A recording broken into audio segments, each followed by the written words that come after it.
حامدا و مصلیا اما بعد فاعوذ باللہ من الشیطان الرجیم بسم اللہ الرحمن الرحیم۔ اسلام کی فطرت میں قدرت نے لچک دی ہے، جتنا کہ دباؤ گے اتنا ہی یہ ابھرے گا۔ حمد و ثنا کے بعد عزت کی مسندوں پر براجمان عالی وقار مہمان، عدالت کی مسندوں پر انصاف کا قلم تھامے ہوئے جج صاحبان اور آج کے اس ایوان عدل میں آئے ہوئے حاضرین و ناظرین، سلام مسنون کے بعد مجھے جس ٹاپک پر گفتگو کرنے کی جسارت ہو رہی ہے وہ ہے اسلام کا تصور اعتدال اور موجودہ شدت پسندی۔ جناب والا، اعتدال ہی وہ نسخہ کیمیا ہے جس سے ہم زمانے تسخیر کر سکتے ہیں، علم و حکمت، فلسفہ و نفسیات، سائنس و سیاسیات کے میدانوں میں اوج کمال حاصل کر سکتے ہیں، کارزار جہاں میں کامیابیوں اور کامرانیوں کو اپنا مقدر بنا سکتے ہیں، نفرتوں کی زنجیروں کو توڑ کر محبتوں کی مالا میں پرو سکتے ہیں۔ جناب والا، آپ تاریخ کا ورق پلٹ کر دیکھ لیں، اسلام ہمیشہ امن و سلامتی، صبر و برداشت، احترام انسانیت، شفقت و محبت، عدل و انصاف، تحمل و بردباری، عز و انکساری، عفو و درگزر اور اعتدال پسندی کا مرکز و محور رہا ہے۔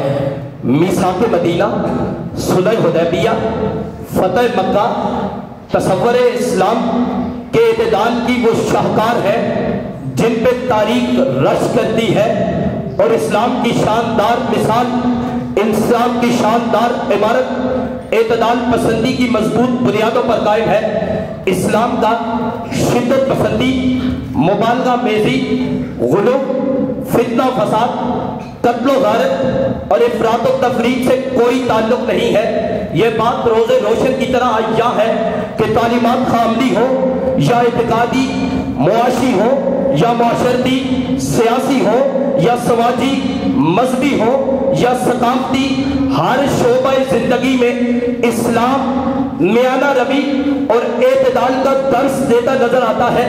جناب والا، انتہا پسندی سے دہشت گردی جنم لیتی ہے، پھر ایک صرف جنون باقی بچتا ہے جس کی بنیادوں پہ شدت پسندی پروان چڑھتی ہے، اور لوگوں کے جنون سے کھیل کر ملک و قوم کا امن تباہ کیا جاتا ہے۔ پھر معاشرے کے باسی یہ صدا بلند کرتے ہیں کہ عزت نفس کسی شخص کی محفوظ نہیں، اب تو اپنے ہی نگہبانوں سے ڈر لگتا ہے، اب تو اپنے ہی نگہبانوں سے ڈر لگتا ہے۔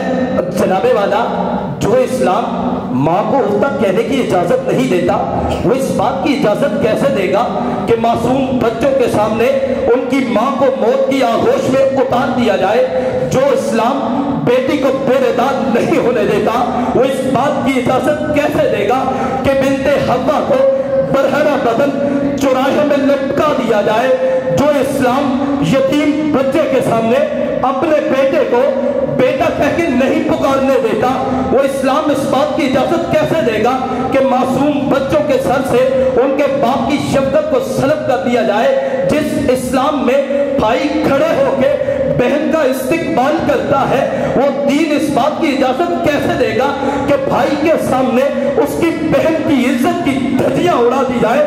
ہاں ہاں جناب والا، جو اسلام بچوں پہ شفقت کا حکم دیتا ہے، وہ اس بات کو کیسے گوارا کرے گا کہ معصوم بچوں کے جسموں کے ٹکڑے ٹکڑے کر دیا جائے؟ جناب والا، تصویر کا دوسرا رخ بھی دیکھیے۔ بھارت میں گرتی مسجدیں، فلسطین میں سسکتی بیٹیاں، کشمیر میں لٹتی عصمتیں، شام میں دم توڑتی انسانیت، برما میں بہتا لہو، پاکستان میں پھیلتی دہشت گردی۔ اس بات کا منہ بولتا ثبوت ہے کہ شدت پسند اسلام نہیں بلکہ تحفظ انسانیت کے نام نہاد ٹھیکیدار ہے۔